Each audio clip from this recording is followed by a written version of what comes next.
the planning era, bank nationalization, wars, droughts, the fall of the Bretton Woods system, oil shocks, a precarious balance of payment situation and the subsequent market reforms, the Asian and the global financial crisis, the taper tantrum, and finally the COVID-19 pandemic and the geopolitical hostilities of the recent years. During this journey, the Reserve Bank was always at the forefront, combining its developmental and regulatory roles in steering the Indian financial system and the economy towards stability. While doing so, the Reserve Bank has discharged its responsibility with integrity and professionalism. Compared to many other central banks, the Reserve Bank has a much broader range of functions which is vital for ensuring macro-financial stability of a modern and complex economy like India. There are functional complementarities among the various responsibilities of the Reserve Bank of India. Being a full-service central bank, the Reserve Bank is well positioned to take a holistic view of various critical issues confronting the economy and the financial sector, and it's also well positioned to take appropriate steps in the best interest of the economy. We continuously strive to learn, adapt, and innovate while performing our multiple responsibilities. I would now like to focus on the decisions and deliberations of the Monetary Policy Committee meeting, which met on 3rd, 4th, and today, 5th of April. After a detailed assessment of the evolving macroeconomic and financial developments and the outlook, the Reserve Bank MPC decided by a majority of 5-1 to keep the policy repo rate unchanged at 6.5%. Consequently, the standing deposit facility, that is the SDF, rate remains at 6.25%, and the marginal standing facility, that is the MSF rate, remains at MSF rate and the bank rate, they remain at 6.75%. The MPC also decided by a majority of 5 out of 6 members to remain focused on withdrawal of accommodation to ensure that inflation progressively aligns to the target while supporting growth. I shall now briefly set out the rationale for these decisions. Since the last policy, the growth inflation dynamics have played out favorably. Growth has continued to sustain its momentum, surpassing all projections. Headline inflation has eased to 5.1% during both January and February, and this has come down to 5.1% in these 2 months from the earlier peak of 5.7% in the month of December. Core inflation has also declined steadily over the past 9 months to its lowest level in the series. The fuel component of CPI remained in deflation for 6 consecutive months. Food inflation pressures, however, accentuated in February. Looking ahead, robust growth prospects provide the policy space to remain focused on inflation and ensure its descent to the target of 4%. As the uncertainties in food prices continue to pose challenges, the MPC remains vigilant to the upside risks to inflation that may derail the path of disinflation. Under these circumstances, monetary policy must continue to be actively disinflationary to ensure anchoring of inflation expectations and fuller transmission of the past monetary policy actions. The MPC therefore decided to keep the policy rate unchanged at 6.5% in this meeting and also remain focused on withdrawal of accommodation. The MPC will remain resolute in its commitment to aligning inflation to the target. I would now like to provide an assessment of growth and inflation and I will begin with the scenario relating to global growth. The global economy has remained resilient with a stable outlook as reflected in various high-frequency indicators. Now, in my statement, whatever I am saying, it is backed up with a lot of data which are there in the footnotes. So those of you who are interested could refer to this statement, which as usual will be uploaded in the RBI website immediately after this statement is over. So a lot of data backing up whatever I am saying is available in the various footnotes of my statement. You may like to refer to it. Let me start again on the global growth part. The global economy has remained resilient with a stable outlook as reflected in various high-frequency indicators. Global trade is expected to grow faster in 2024, although weaker than its historical average. Inflation is moving closer to targets, but the last mile of disinflation is turning out to be challenging. Services inflation in advanced economies remains sticky amidst tight labor markets. Accordingly, central banks are cautious in their communications, thereby tempering market expectations about the timing and magnitude of interest rate cuts later during this year. Equity markets have gained while bond yields and the US dollar have remained volatile. The overall outlook is challenged by continuing geopolitical conflicts, disruptions in trade routes, and high public debt burden. In the last monetary policy statement, if you recall, I had expressed concerns about the high levels of public debt in both advanced and emerging market economies, that is the EMEs. These are dormant risks which could erupt abruptly.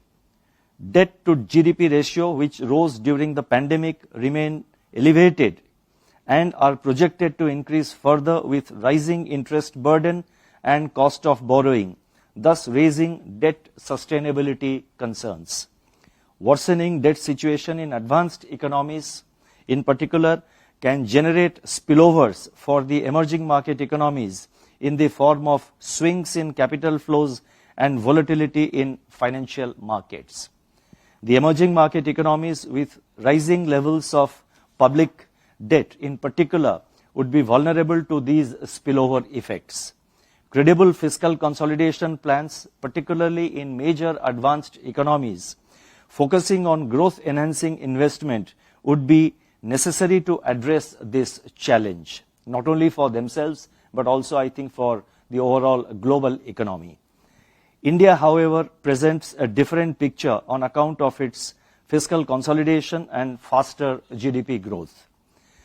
Turning to domestic growth, the domestic economic activity continues to expand at an accelerated pace, supported by fixed investment and improving global environment.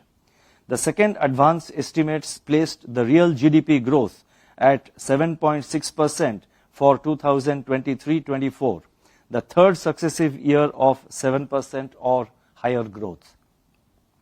From the supply side, industrial activity led by manufacturing continued its momentum. The Purchasing Managers Index, that is PMI for manufacturing, displayed a sustained expansion in both February and March, touching a 16-year high in the month of March. Services sector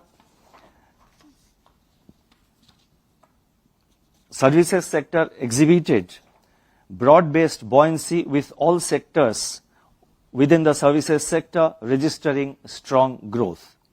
The PMI services remained above 60 during February and March, suggesting sustained healthy expansion. With rural demand catching up, consumption is expected to support economic growth in 2024-25. Urban consumption stayed buoyant, as evident from various indicators. Details are given in the footnote. The resilience in cement production, together with strong growth in steel consumption and production and import of capital goods, augur well for the investment cycle to gain further traction. The total flow of resources to the commercial sector from banks and other sources at rupees 31.2 lakh crore. I repeat, at rupees 31.2 lakh crore during 2023-24 is significantly higher than that of the previous year, which was 26.4 lakh crore. External demand improved in February, with exports registering double-digit expansion.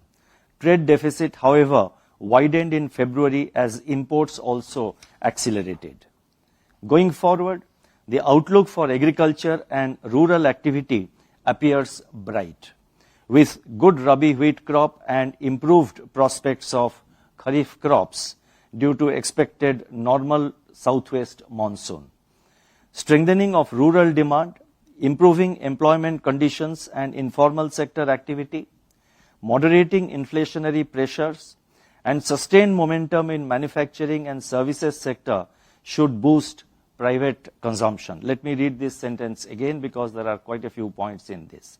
Strengthening of rural demand, improving employment conditions and informal sector activity, moderating inflationary pressures, and sustained momentum in manufacturing and services sector should boost private consumption.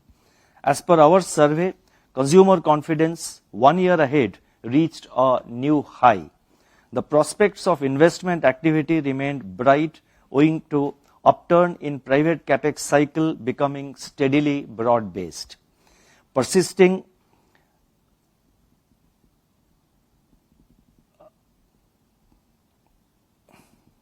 let me just rephrase it. The prospects of investment activity remain bright owing to upturn in private capex cycle becoming steadily broad-based, persisting and robust government capital expenditure, healthy balance sheets of banks and corporates, and rising capacity utilization, and finally strengthening business optimism as reflected in our surveys. I think the sentence is a bit long. It's better that I read it out again for greater clarity.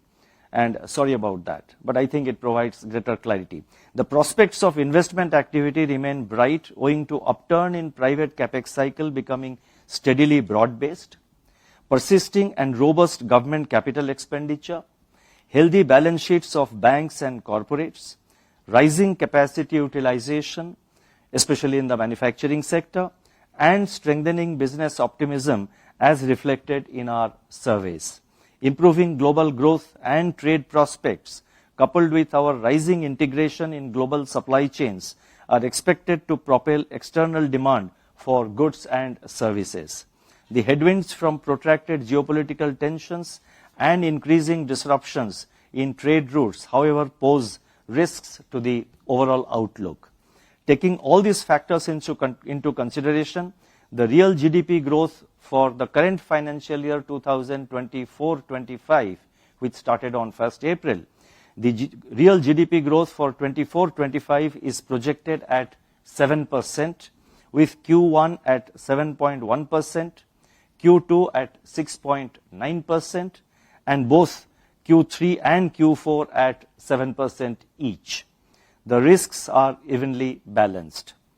Turning to inflation, food price uncertainties continue to weigh on the inflation trajectory going forward. A record Rabi wheat production would help temper price pressures and replenish the buffer stocks. As you would recall, the buffer stocks had slightly dipped, but I think the record Rabi production of wheat is expected to replenish whatever depletion had taken place.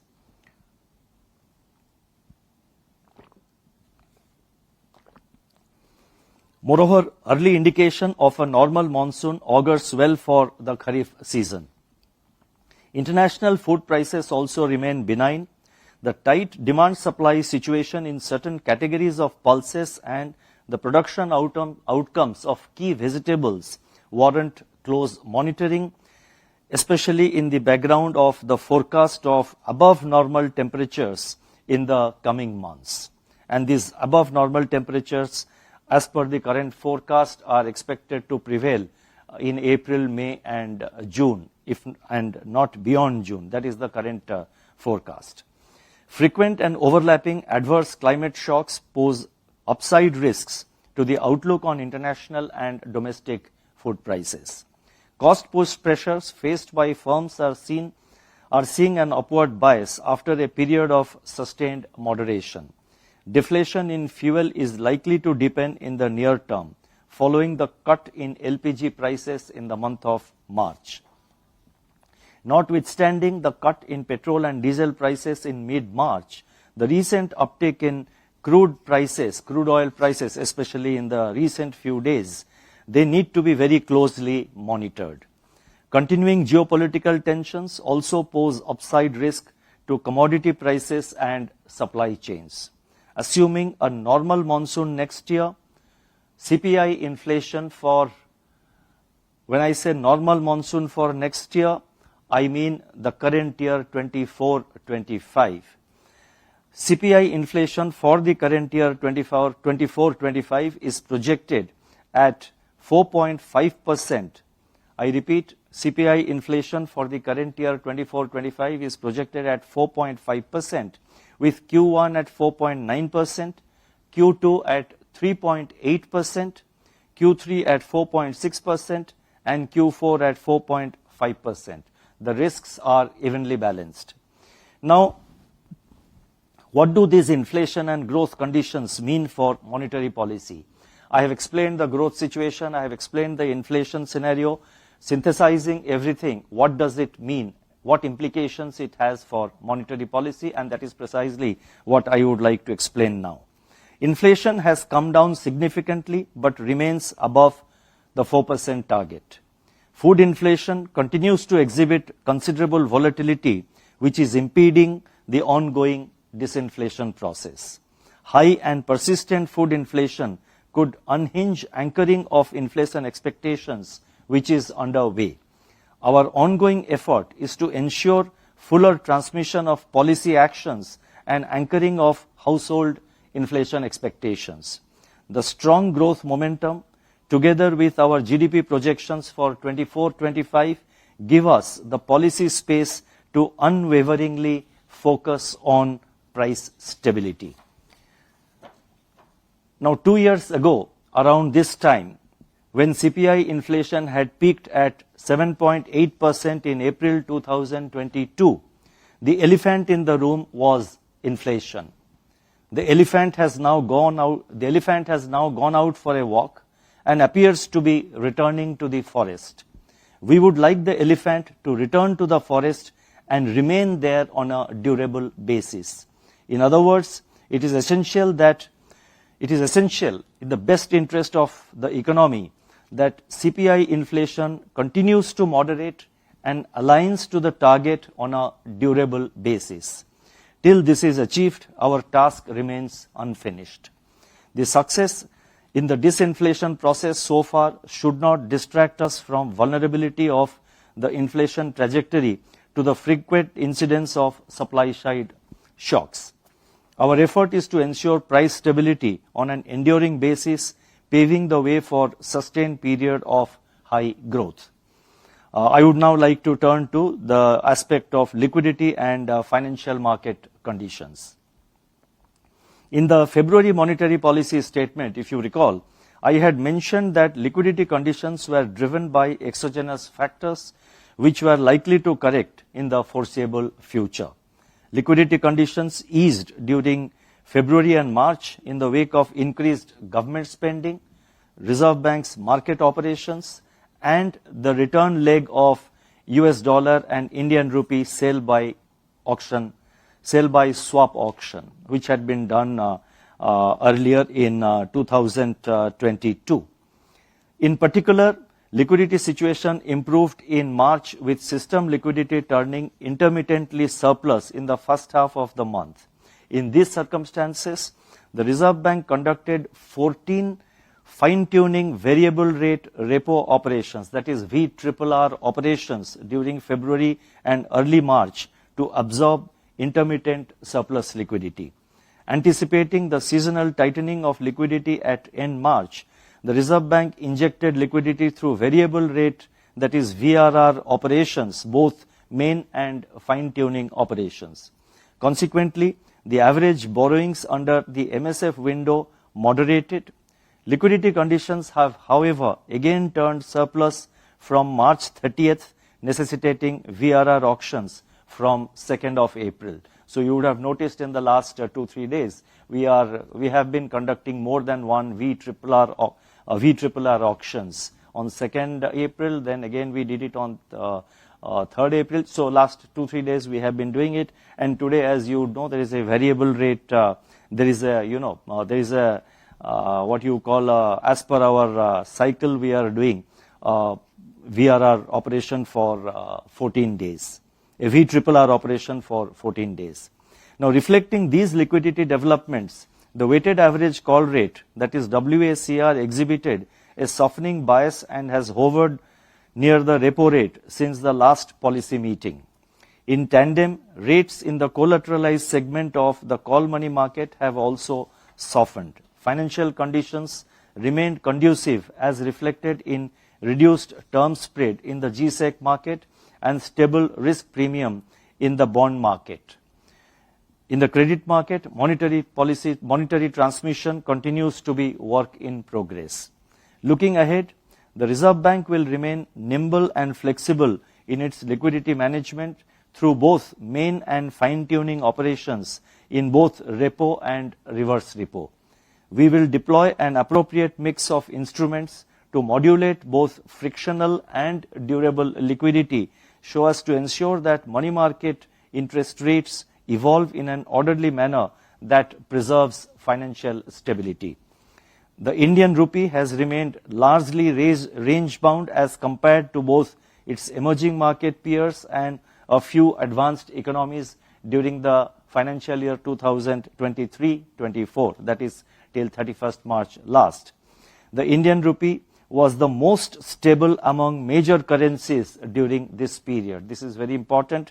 The Indian rupee was the most stable among major currencies during this period. As compared to previous 3 years, the Indian rupee exhibited lowest volatility in 2023-24. The relative stability of the Indian rupee, which I just mentioned, it reflects, I would emphasize, the relative stability of the Indian rupee reflects India's sound macroeconomic fundamentals, financial stability, and improvements in our external position. Turning to financial stability, let me say that latest data as at end December 2023 show that the key indicators of capital and asset quality of scheduled commercial banks continued to be healthy. The financial indicators of non-banking financial companies, that is NBFCs, are also in line with that of the banking system as per the latest data available. Let me emphasize here that banks, NBFCs and other financial entities must continue to give highest priority to quality of governance and adherence to regulatory guidelines. Financial sector players by and large operate with public money, be it of depositors in banks and select NBFCs or investors in bonds and other financial instruments. They should always be mindful of this aspect. The Reserve Bank will continue to constructively engage with financial entities in this regard. It needs to be recognized that financial stability is a joint responsibility of all stakeholders. The Reserve Bank has also been engaging with the regulated entities and various stakeholders for simplifying its regulations and reducing compliance burden. As part of this endeavor, the recommendations of the Regulations Review Authority RRA 2.0 constituted by the Reserve Bank have been largely implemented. The RRA 2.0 has set a new benchmark for meaningful engagement between the regulator and the regulated entities. Moving further in the same direction, internal review groups within RBI were formed in 2023 to rationalize, simplify and remove obsolete regulations and streamline the reporting mechanism. In pursuance of the recommendations of the RRA 2.0, that is the Regulations Review Authority which was constituted by the RBI. So in pursuance of the recommendations of the RRA 2.0 and the internal review groups which we constituted in 2023, more than 1,000 circulars have been withdrawn. A master direction for rationalizing and harmonizing supervisory returns has also been issued. The Reserve Bank will continue to follow a consultative approach and undertake review of regulations in line with the evolving financial landscape.